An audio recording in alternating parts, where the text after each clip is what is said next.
ये माइनस है, ये प्लस प्लस ये माइनस, ये माइनस और इस माइनस से इसका निर्माण हुआ, इसलिए इसके भुज भी माइनस और इसके कोटि भी माइनस। फिर इसका निर्माण फोर्थ क्वाड्रेंट जो बना है, यहां से ये प्लस और यहां से माइनस, यानी प्लस माइनस के मिलने से बना है। तो क्वेश्चन रहेगा कि 3 एवं -4 किस चतुर्थांश में है। तो ये प्लस है और ये माइनस है, तो यहां प्लस है और ये माइनस है, ये याद रखना। शुरू वाला ये प्लस हो गया और यहां वाला माइनस, प्लस माइनस यानी भुज प्लस और कोटि माइनस, ये चतुर्थांश में होगा। क्वेश्चन रहेगा 7 और 8, 7 और 3 ये किस कोटि में, ये किस क्वाड्रेंट में होगा। तो ये प्लस है और ये भी प्लस है, इसका मान प्लस, इसका भी मान प्लस, तो दोनों प्लस किस में होगा, फर्स्ट क्वाड्रेंट में। क्वेश्चन रहेगा -3 और 2 कहां है। तो माइनस यानी शुरू वाला माइनस और बाद वाला प्लस, ये सेकंड क्वाड्रेंट की स्थिति को दर्शाता है। दोनों माइनस कहां रहेगा, यानी भुज भी माइनस कोटि भी माइनस, तो यहां रहेगा, ये थर्ड क्वाड्रेंट को बता रहा है। इस प्रकार इस स्थिति को निर्दिष्ट करना है, दिखाने भी कहेगा।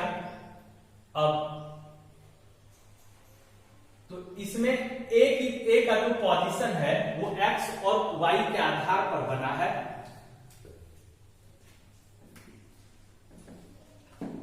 फिर इससे आगे इसमें क्वेश्चन रह सकता है, निर्दिष्ट करें 7 और 3, तो तुरंत 7, 1 2 3 4 5 6 7, 3 1 2 3, ये y है और ये x है। अब यहां से 3, यहां से 7, यहां से 3, यहां हो गया ये 7 3 निर्दिष्ट हो गया, ये आंसर। इस प्रकार इसको सॉल्व कर लेने की जरूरत है। अब मैं आगे ये बताना चाह रहा हूं कि निर्देशांक ज्यामिति में किसी भी बिंदु को निर्दिष्ट करने के कितने तरीके हो सकते हैं। तो एक तरीका तो यह हो गया कि ए को, अर्थात इस प्लेस को इंडिकेट करना है, तो यह प्लेस कैसे इंडिकेट हुआ, तो मूल बिंदु से हम x चलाए और फिर यहां से हम y चलाए। x की दिशा में जो दूरी तय की गई वो स्मॉल x से सूचित हुआ, और जो y की दिशा में दूरी तय की गई और वो स्मॉल y से सूचित किया गया। स्मॉल x भुज हो गया और फिर स्मॉल y जो है वो कोटि का वैल्यू हो गया। इस प्रकार हम इस स्थान पर आसानी से पहुंचे, इसके द्वारा और इसके द्वारा। तो यहां पहुंचने की जो विधि हुई वो कौन सी विधि है। निर्देशांक की जो विधि होगी, एक कार्तीय विधि और फिर एक ध्रुवीय निर्देशांक विधि। तो कार्तीय विधि के आधार पर हम यहां आसानी से पहुंच गए। ये x और y को इंडिकेट किया, जो भुज और कोटि के द्वारा निर्दिष्ट किया जाता है। अब एक दूसरी स्थिति होगी कि इसी को समतल पर यहां एक स्थान A मीन्स सोलो, इसको इंडिकेट करना है। तो यहां पहुंचने के लिए हम सीधे यहां पहुंच सकते हैं। तो यहां से यहां तक जो हमने दूरी तय की वो r है, और जो यहां कोण बना वो थीटा है। इसके आधार पर हम यहां पहुंच चुके हैं, इसका नाम पड़ गया r थीटा। तो ये जो r थीटा नाम रखा गया है, ये ध्रुवीय निर्देशांक पद्धति के अनुसार, और इसके आधार पर जो ए का नाम रखा गया है एक्स वाई, ये कार्तिक निर्देशांक पद्धति के अनुसार। तो निर्देशांक की दो पद्धतियां हैं,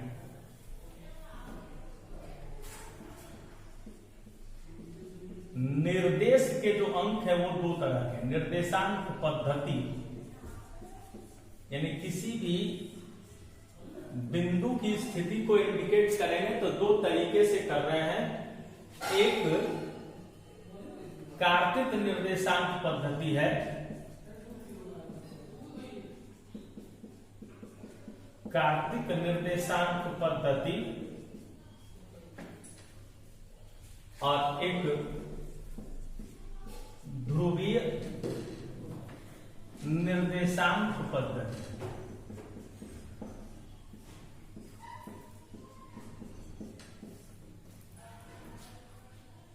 कार्तीय निर्देशांक पद्धति के आधार पर इस बिंदु को x और y के द्वारा दिखाया गया और ध्रुवीय निर्देशांक के द्वारा इसको r थीटा के द्वारा दिखाया।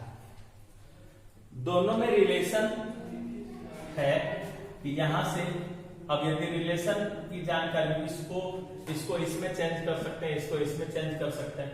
तो ये आप जान रहे हैं कि ये है आधार, ये लंब या 90 डिग्री, तो ये आर कर्व, तो हम यहां लिख सकते हैं r square is equal to x square plus y square, r x square plus y square root. और फिर इस थीटा को जब हम निकालना चाहेंगे, थीटा यहां थीटा है, थीटा इसके लिए लंब और ये आधार tan थीटा, तो theta is equal to y by x यानी लंब बटे आधार।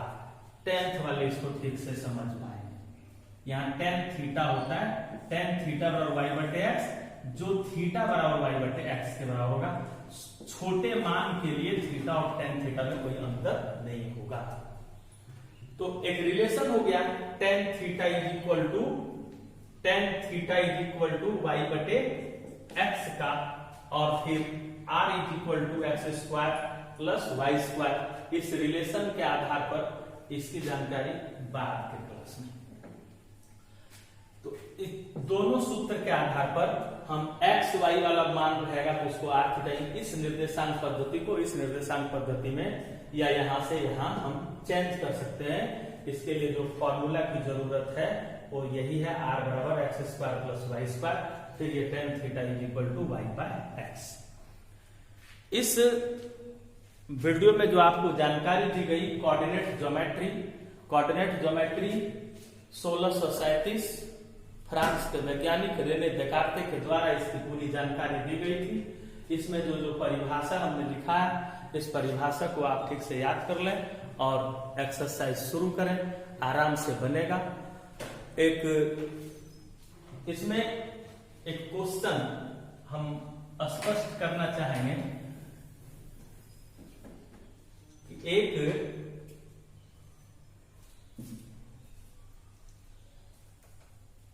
तिजोरी है जो मूल बिंदु पर है और मूल बिंदु से समान दूरी पर एक चोर है और यह एक सिपाही है।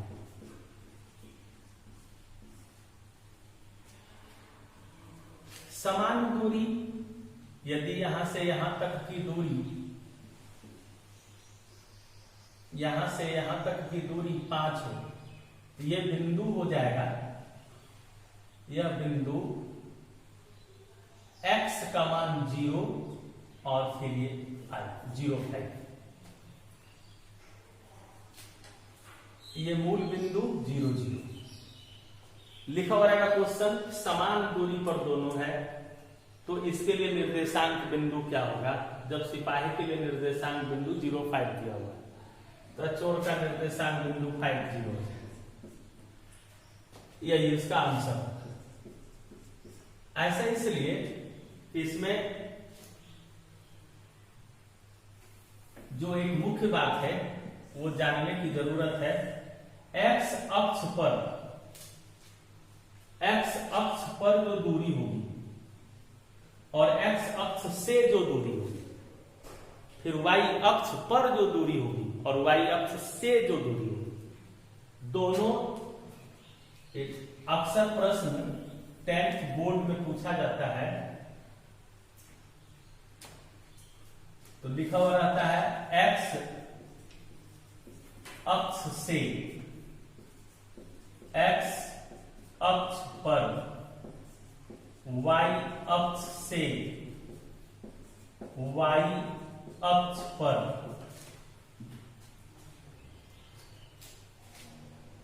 एक्स अक्ष पर की जो दूरी होगी ये भुज है, और वाई अक्ष पर जो दूरी है वो कोटि है। एक्स अक्ष पर दूरी भुज और वाई अक्ष पर दूरी कोटि।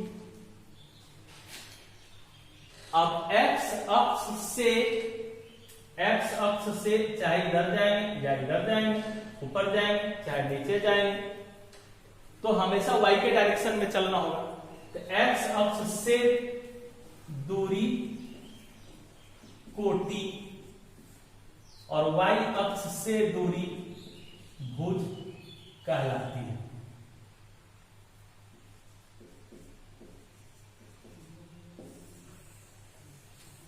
लोग जैसे ही देखते हैं क्वेश्चन में एक्स अक्ष से दूरी, तो एक्स अक्ष है इसलिए लोग भुज लिखने लगता, तो गलत होगा। या देखो से, एक्स अक्ष से तो y की दिशा, और y अक्ष से तो x की दिशा। y अक्ष से का मतलब x डायरेक्शन,